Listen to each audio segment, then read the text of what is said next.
말씀 봉독하겠습니다. 시편 103편 1절로 5절입니다. 876페이지 혹은 877페이지에 있습니다. 화면 참고하시고 제가 봉독하겠습니다. 내 영혼아 여호와를 송축하라. 내 속에 있는 것들아 다 그의 거룩한 이름을 송축하라. 내 영혼아 여호와를 송축하며 그의 모든 은택을 잊지 말지어다. 그가 내 모든 죄악을 사하시며 내 모든 병을 고치시며 내 생명을 파멸해서 속량하시고 인자와 긍휼로 관을 씌우시며 좋은 것으로 내 소원을 만족하게 하사 내 청춘을 독수리같이 새롭게 하시는도다. 아멘. 날마다 새로운 인생 제목으로 말씀을 증거하겠습니다. 새로운 한 해가 밝았습니다. 그런데 새롭다라고 하는 말은 외적인 시간이 주어지기 때문에 붙이는 말이 아닌 줄 압니다. 아무리 시간이 주어져도 그 안에 살아가는 사람이 달라지지 않으면, 사람이 새로워지지 않으면 새롭다라는 말을 쓸 수 없을 것 같아요. 여전히 우리는 묵은 해 가운데 살아가는 자들일 수도 있습니다. 다시 말씀드리지만 사람이 달라져야, 사람이 변화해야, 사람이 새로워져야 새로운 해, 새로운 시대, 새로운 시간이 되는 것이지 그저 시간만 주어진다고 새롭지는 않다. 그런데 사람이 달라지고 사람이 변화되는 게 얼마나 어렵습니까? 몇 가지 방식이 있는데 오늘은 그 하나를 먼저 살펴보고 다음 주는 또 하나의 방식을 살펴보고자 합니다. 오늘 우리가 함께 생각할 것은 사람은 하나님께서 변화시키시고 하나님께서 달라지게 하신다라는 주제입니다. 자, 오늘 본문 1절, 2절을 보시면 시인은 다윗인데 여호와를 송축하라 라고 앞부분에서 3번이나 강조합니다. 뿐만 아니라 103편 제일 마지막 부분 20절부터 22절까지도 천군 천사여 여호와를 송축하라, 거기도 3번이나 등장합니다. 즉 이 시편은 앞부분에 3번, 뒷부분에 3번 여호와를 송축하라로 시작하고 끝을 맺는 송축시라고 부를 수 있습니다.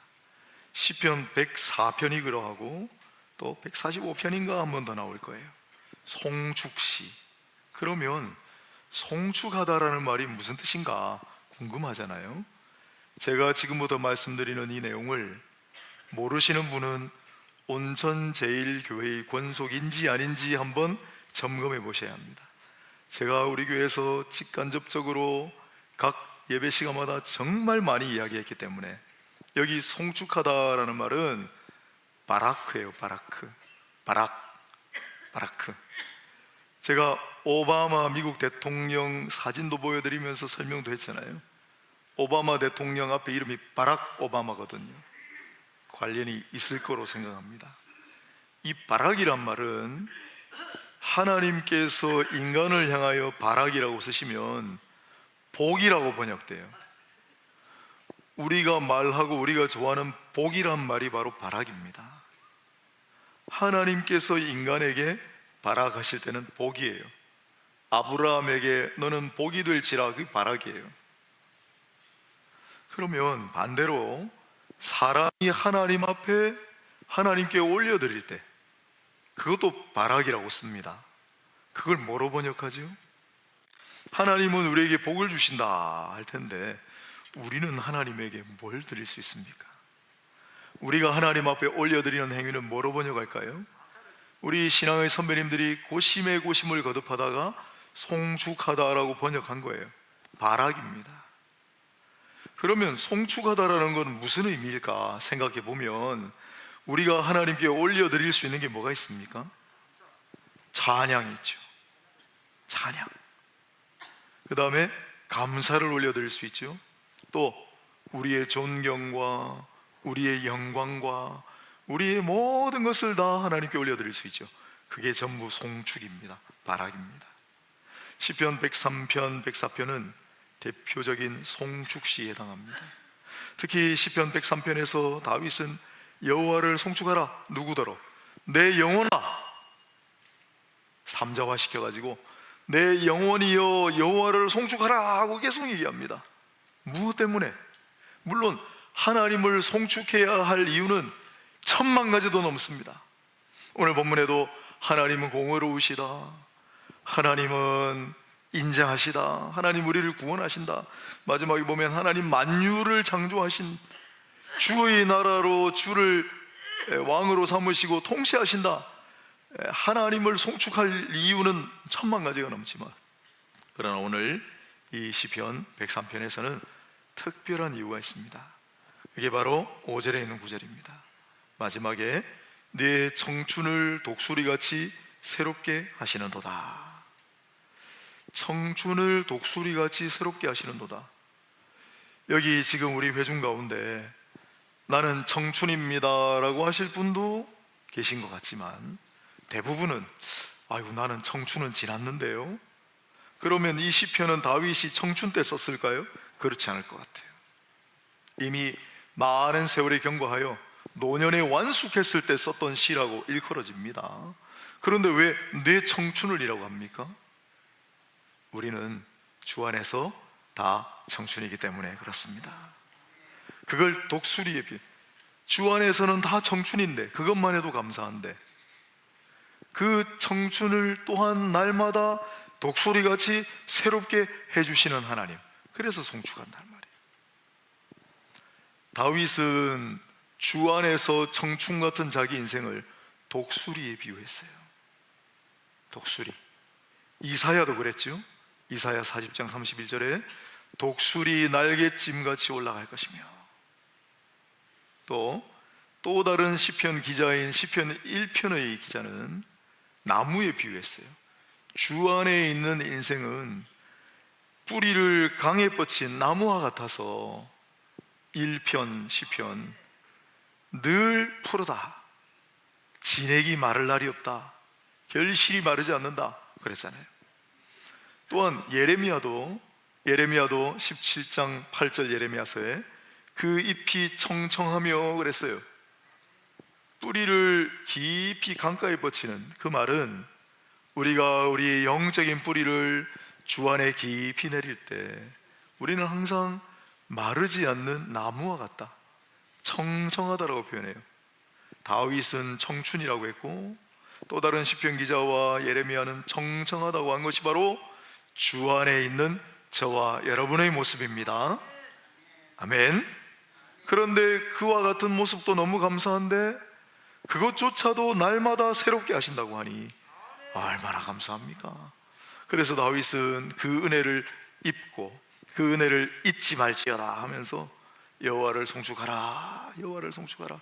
자기 자신만의 이야기가 아니기 때문에 그렇게 호소하고 있는 거죠.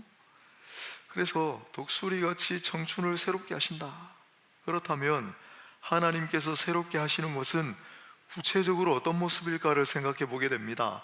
왜냐하면 성경에 나오는 단어들은 아주 추상적이고 막연한 개념이 없습니다. 예를 들어서 하나님의 공의, 지금 우리 가운데 누군가에게 정의가 무엇입니까? 정의, 하늘이 무너져도 정의를 세우라, 정의가 뭐예요? 라고 물으면 제대로 답하실 분들이 많이 없을 거예요. 그러나 하나님의 공의, 성경에 나오는 하나님의 공의, 하나님의 공의가 뭡니까? 라고 물으면 우린 답할 수 있어야죠. 왜? 성경에서 하나님의 공의란 고아와 과부를 돌보고 또 무괴와 저우를 속이지 아니하고 정직하게 재판을 뇌물 바꿔서 부자 편이라고 편들지도 말고 가난한 자라고 편들지도 말고 오직 말씀을 따라 신실하게 재판하는, 그게 공의예요. 구체적이란 말이죠. 그래서 하나님께서 새롭게 하시다도 구체적으로 3절부터 5절까지 소개해 놓은 거예요. 자, 그러면 하나님께서 우리 인생을 새롭게 하신다고 했는데 어떻게 새롭게 하시는지를 한번 살펴보도록 하겠습니다. 첫 번째로 3절에 보면 그가 내 모든 죄악을 사하시며 내 모든 병을 고치시며 그랬습니다.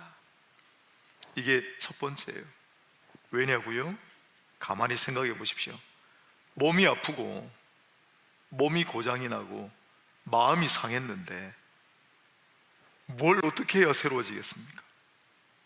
내가 죄악의 굴레, 죄악의 사슬에서 벗어나지를 못하는 인생을 살고 있는데 그 문제를 해결하지 않고 어떻게 새롭게 되겠습니까?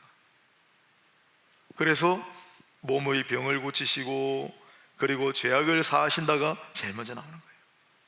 우리 하나님은, 우리가 믿는 하나님, 우리가 아는 하나님은 삼위의 하나님이신데, 그러나 치유의 주라는 면에서 일체의 하나님이세요. 성부 하나님은 많은 인생들을 고치셨습니다.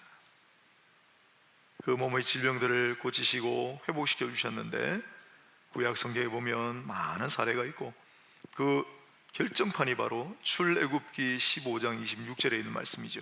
나 여호와는 치료하시는 하나님이시라. 나 여호와는 치료하는 하나님이시라고 선포하셨어요. 많은 백성들 병을 고쳐주시고 상한 심령을 고쳐주신 분이 바로 하나님이시다. 시편 147편 3절에서도 상심한 자들을 고치시며 그들의 상처를 싸매시는도다. 앞으로 우리가 찬양 불러보겠지만 아름다운 시편입니다. 하나님은 병을 고치시고 상한 심령을 치유하신다 그래요. 예수님은 어때요? 예수님이 땅에 오셔서 제일 많이 하신 일이 질병을 고치신 거예요. 베드로 장모님의 열병을 고쳐주셨고, 또한 나병 환자를 고쳐주셨고, 중풍병자를 낫게 하셨고, 각양질병 들린 자들이 예수님께 올 때 다 고쳐주셨다고 성경이 여러 번 얘기합니다. 예수님은 치유하시는 주님이셨습니다. 성령은 어때요? 성령이 치유한다라는 직접적인 구절을 찾기가 쉽지는 않습니다. 하지만 늘 하는 바와 같이 성령은 말씀과 더불어 역사하시고 말씀을 통하여 역사하시기 때문에 말씀이신 예수 그리스도의 치유사역에 성령은 항상 함께 하셨다라고 봐야 하고, 고린도전서 12장의 은사장에서 성령이 치료하는 은사를 주신다고 그래요. 사람에게 치료하는 은사를 주실 수 있으면 성령은 치료하시는 하나님이 아니신가요? 이처럼 삼위일체의 하나님은 치유의 주로 우리 가운데 계십니다. 병을 고쳐주시고 또한 죄를 사하여 주신다 그럽니다. 이 병을 고쳐주신 거하고 죄를 사하여 주신 거는 항상 같이 다녀요. 이상하죠? 오늘 본문에도 다윗이 모든 죄악을 사하시며 내 모든 병을 고치시며, 우리가 요즘 많이 묵상하고 암송하는 구절인 역대하 7장 14절에 뭐라고 돼 있었다고요? 내 이름으로 일컫는 내 백성이 그들의 악한 길에서 떠나 스스로 낮추고 기도하여 내 얼굴을 찾으면 내가 하늘에서 듣고 그들의 죄를 사하고 그들의 땅을 고칠지라. 여기도 죄를 사하는 것과 땅을 고친다는 게 병을 고친다는 거예요. 결합되어 있잖아요. 신약 성경에도 나옵니다. 야고보서 5장 16절만 아마 실어놨을 텐데 제가 야고보서 5장 15절 16절을 같이 읽어드리겠습니다. 야고보서 5장 15절, 믿음의 기도는 병든 자를 구원하리니 주께서 그를 일으키시리라. 혹시 죄를 범하였을지라도 사하심을 받으리라. 이어지는 구절이 바로 그러므로 너희 죄를 서로 고백하며 병이 낫기를 위하여 서로 기도하라. 의인의 간구는 역사하는 힘이 금이니라. 어떻게 기도하라고 당부하십니까? 서로 기도하라. 무슨 내용으로? 병이 낫기를 서로 기도하고 서로 죄를 고백하라. 그래야면 죄의 사함을 받고 병이 고침을 받을 것이다. 약속하신 말씀이에요. 여기도 같이 가죠. 예수님의 사역을 한번 돌아볼까요? 예수님께서 중풍병자를 고치셨어요. 지금도 중풍은 잘 못 고치는 병 아닙니까? 중풍병자를 고치고 예수님께서 놀라운 선언을 하셨습니다. 네가 죄의 사함을 받았느니라. 옆에서 듣고 있던 바리새인들하고 서기관들이 깜짝 놀랍니다. 그리고 막 예수님을 힐난합니다. 당신이 도대체 뭐길래 죄를 사한다고 하는가? 예수님 그때부터 궁지에 몰리시죠. 혈루증을 앓던 불쌍한 여인이 있었습니다. 예수님이 그 여인을 고쳐주셨어요. 그리고 뭐라고 하셨습니까? 딸아, 너의 믿음이 너를 구원하였으니 가서 다시는 병 걸리지 말고 편안하게 살아라. 병을 고쳐주시면서 믿음이 너를 구원하였다, 죄의 사함 받았다는 뜻이죠. 항상 같이 가요. 우리 육신의 질병, 육신의 고난이 있으면 참 어렵습니다. 그러나 고난이 내게 복이라고 하는 것은, 인간은 참 어렵고 힘든 상황에 빠지지 않으면 하나님을 잘 안 찾습니다. 막다른 골목에 모여서 이제 더 이상 붙들 동아줄도 없을 때, 한계 상황이라고 하잖아요. 그럴 때 하나님 바라보거든요. 그래서 고난이 내게 유익이다, 바울도 얘기했고.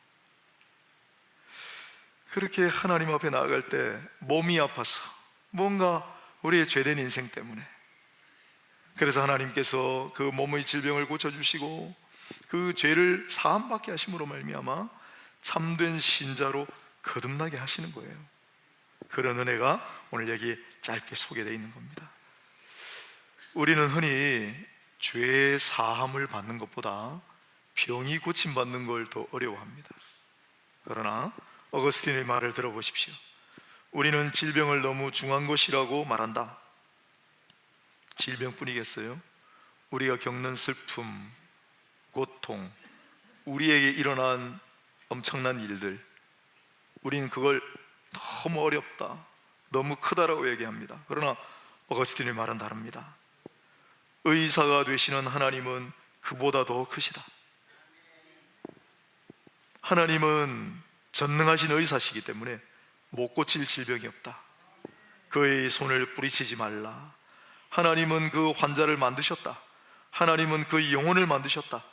자기가 창조했던 자를 재창조하는 법을 아시고 자기가 형성하셨던 자를 재형성하실 수 있다. 그 의사의 손에 너 자신을 맡기라. 그의 손을 의지하라. 그분을 송축하라. 그는 모든 질병을 치료하는 분이시기 때문이다. 이 말씀을 오늘 함께 묵상하고 있는 저와 여러분도 죄 사함의 은혜를 누리시기를 축복합니다. 병 고침 받으시기를 축복합니다. 나음 받기를 축복합니다. 사랑하는 아들아, 딸아, 이제 네 병에서 놓여 평안하게 가라 말씀을 들으시기를 축복합니다. 두 번째로 어떻게 새롭게 하시는가? 4절을 보니까 내 생명을 파멸해서 속량하시고 인자와 긍휼로 관을 씌우시며 새롭게 하신다. 인자와 긍휼로 관을 씌우시다. 우리 신앙의 선배님들이 왜 이렇게 관을 좋아하신지 모르겠지만 그때 아마 다들 갓을 쓰고 다녀서 그런 건 아닐까 추정을 해봅니다만, 그러나 이 단어는 원래 두르다, 감사다라는 단어라, 하나님은 우리 인생을 뒤에 보면은 먼지와 같고 풀과 같고 바람 불면 날아가는 존재인 우리 인생을 인자와 긍휼로 두르시고 인자와 긍휼로 감사시고 그 생명을 파멸해서 속량하신다 그랬어요. 우리 인생은 저도 마찬가지고 여러분도 마찬가지고 가만히 놔두면 파멸하고 말, 멸망의 낭떠러지로 떨어지고 말, 그러한 인생이었습니다. 그런데 그런 인생을 속량하신다고. 일부 때는 조금 어린 아이들이 있어가지고 속량이란 말을 아는지 제가 한번 넌지시 간접적으로 물어봤는데, 속량이란 말이 어렵잖아요. 요즘 쓰는 말도 아니고 속량이 뭘까? 여러분, 누군가 크게 빚을 진 사람이 있다고 칩시다. 그가 새 출발을 하려면 어떤 일이 제일 먼저 선행돼야 되겠습니까? 빚을 갚아야 되지 않겠습니까? 그런데 놀랍게도 그 빚을 대신 갚아주는 존재가 있다면 어떻게 하시겠습니까? 성경에 그런 존재가 등장합니다. 오늘 본문은 속량이라고 해놨지만 룻기 4장 3절 4절에 똑같은 단어가 계속 반복되는데 거기는 기업 무르는 자라고 해놨습니다. 또 욥도 일찍이 이 똑같은 단어를 써서 대속자가 계시니라고 했습니다. 대속자나 속량하는 사람이나 기업 무르는 자나 다 어렵기는 마찬가지인데 이거 그냥 원어로 사용하면 더 쉬워요. 우리 초등학교 다니는 친구들도 할 수 있고 어르신들도 할 수 있는 말, 이게 고엘이잖아요.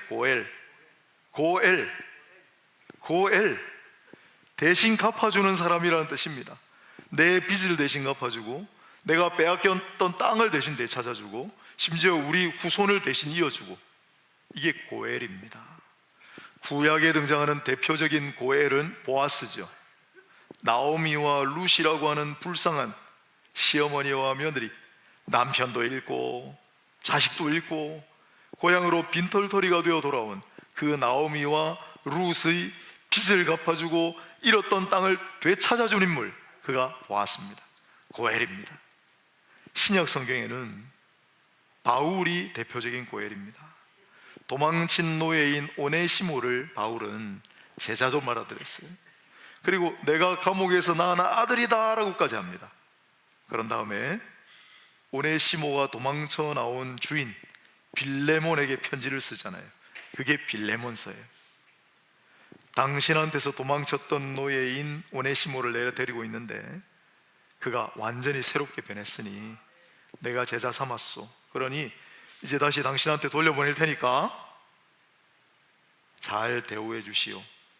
그런데 빌레몬서 2장 18절에 보면 만일 그가 당신에게 빚진 게 있으면 내가 대신 다 갚아주리이다 이래 나와요. 바울은 오네시모를 위하여 기꺼이 고엘이 되어주기로 약속했죠. 제가 우리 교회에 처음 선보러 오후 예배 왔을 때 저는 생생하게 기억하는데 그때 제가 이 이야기를 했습니다. 아마 어느 정도 아실 거예요. 저희가 어렵게 아이를 갖고 그 다음에 굉장히 생활이 어려웠습니다.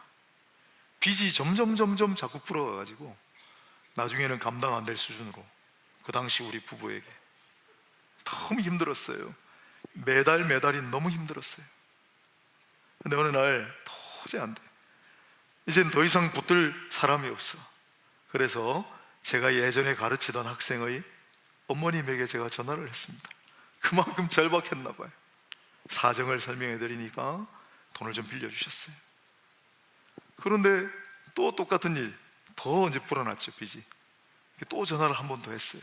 그랬더니 그 어머님이 갚아야 될 돈이 다 얼마입니까? 그러시는 거예요. 얼마입니다 했더니 제가 대신 갚아드릴게요.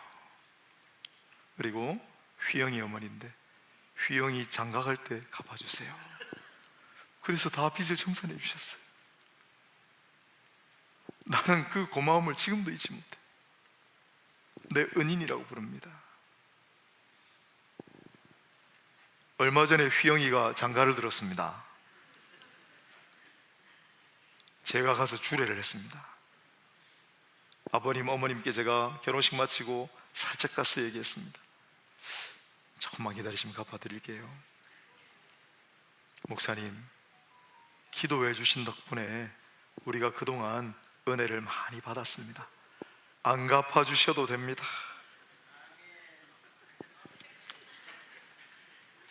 얼마나 고마운지 아세요? 은인이에요, 은인. 여러분에게는 이런 고엘 같은 존재가 있으십니까? 여러분에게는 이런 은인이 있습니까? 다 아니라고 말씀하시겠지만 있어요. 그게 바로 우리 주님이세요. 인간 고엘은 진짜 고엘로 오실 예수님의 모델이에요. 그냥 그림자예요. 그늘입니다. 예수님은 이 땅에 사람 모양으로 오셔서 우리가 진 빚, 내가 무슨 빚을 졌습니까? 죄값입니다. 우리 죄값을 지고는 절대 천국 못 가요. 구원받을 길이 없습니다. 다 파멸, 낭떠러지 행위예요. 그런데 우리 주님께서 사람 모양으로 오셔서 우리 죄값을 대신 지불하셨다. 그게 성경이 줄곧 우리에게 말씀하는 바예요. 로마서 3장 24절 제가 한번 읽어드릴게요. 로마서 3장 24절, 그리스도 예수 안에 있는 속량으로 말미암아 하나님의 은혜로 값없이 의롭다 하심을 얻은 자 되었느니라. 하나도 우리는 갚은 게 없어요. 우리 죄값을 갚을 수도 없고. 그런데 우리 주님께서 속량하셨다. 무슨 뜻이에요?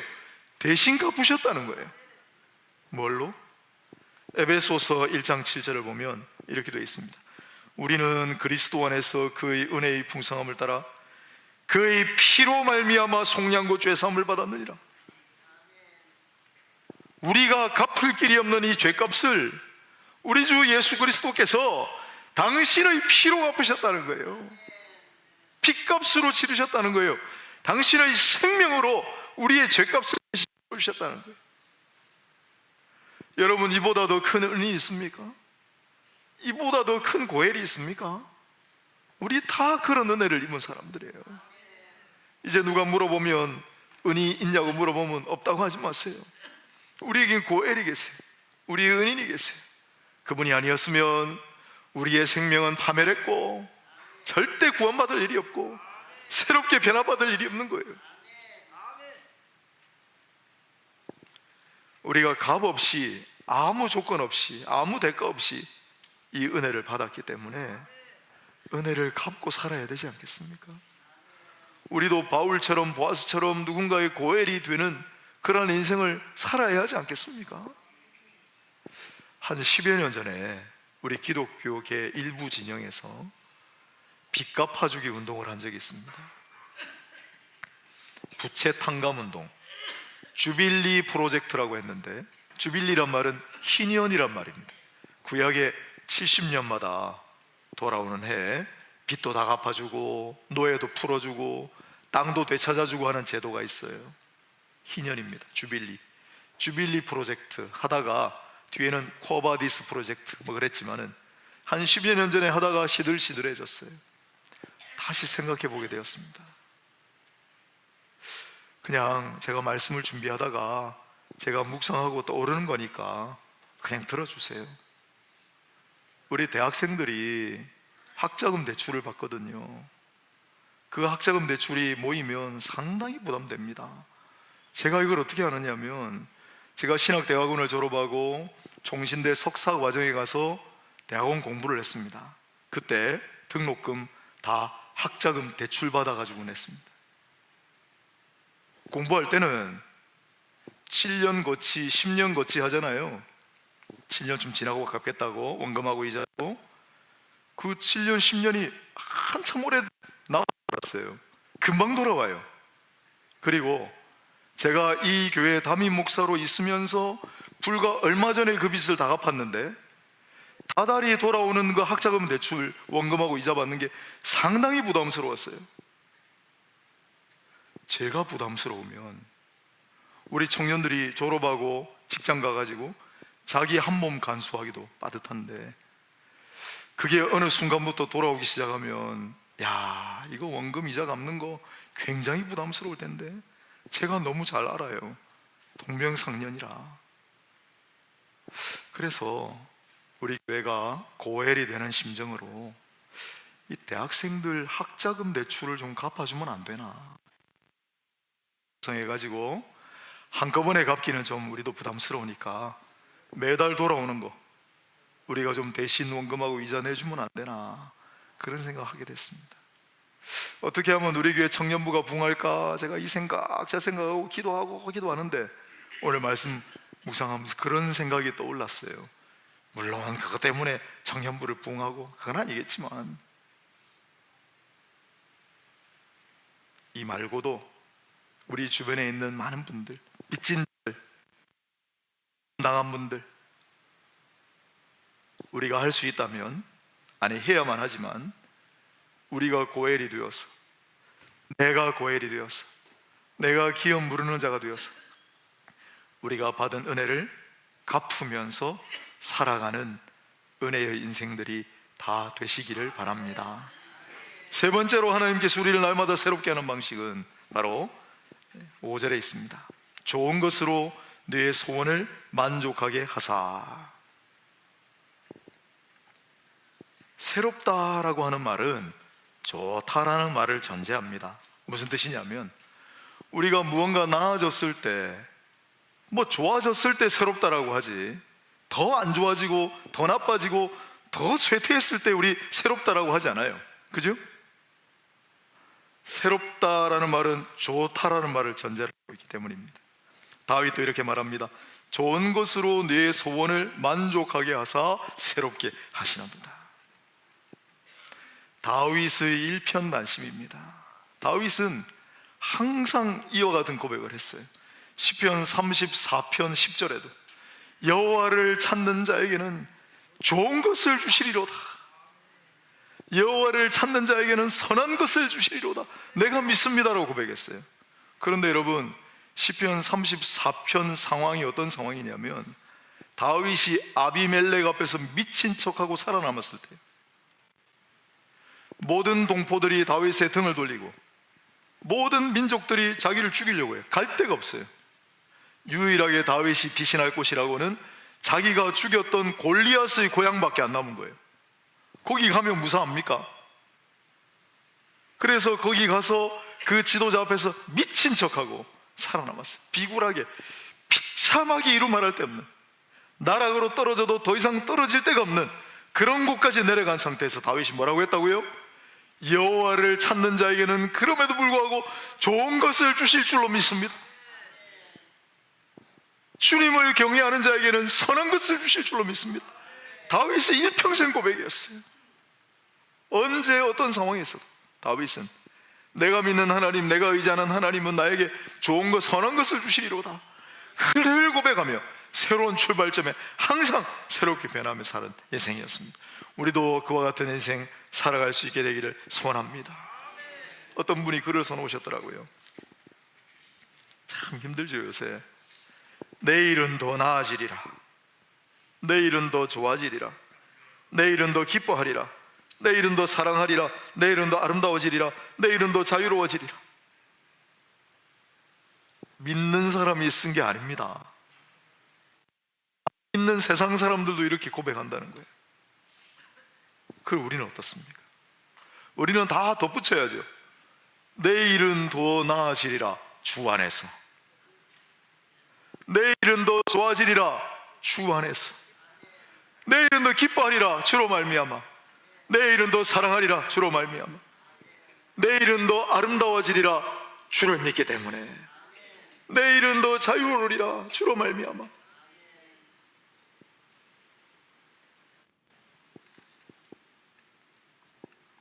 하나님을 믿음으로 사랑하며 나아가는 자들에게는 하나님께서 선한 것으로 주실 줄로 믿습니다. 하나님 선하시기 때문에 합력하여 선을 이루신다는 말씀을 잊지 마십시오. 어느 기독교계 모임에 갔더니 목사님이 박시성을 가진 목사님인데, 제가 여러분께 덕담 한마디 하겠습니다 그러시면서 산상수훈으로 덕담을 해주셨어요. 제가 무척 감동을 받고, 내가 교회 돌아가면 우리 성도님들에게도 똑같이 해야지 하고 오늘 이 자리에 섰습니다. 목사님께서 뭐라고 덕담을 하셨냐면, 심령이 가난한 분들이요, 심령이 가난한 분들이요 복을 받으실 겁니다. 천국이 당신의 것입니다. 지금 애통하는 분들, 지금 슬프고 고통스러운 분들 복을 받을 것입니다. 위로가 충만할 것입니다.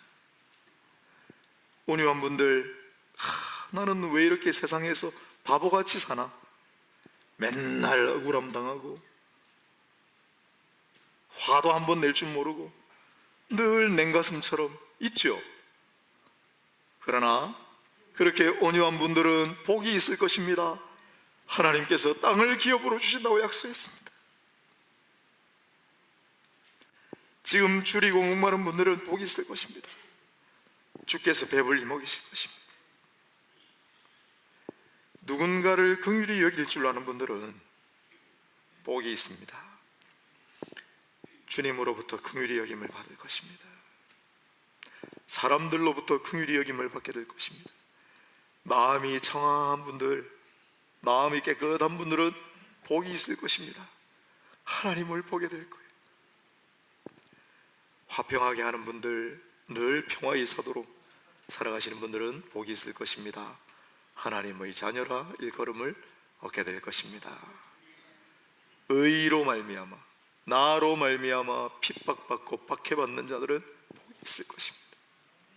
하늘의 상이 큼이라.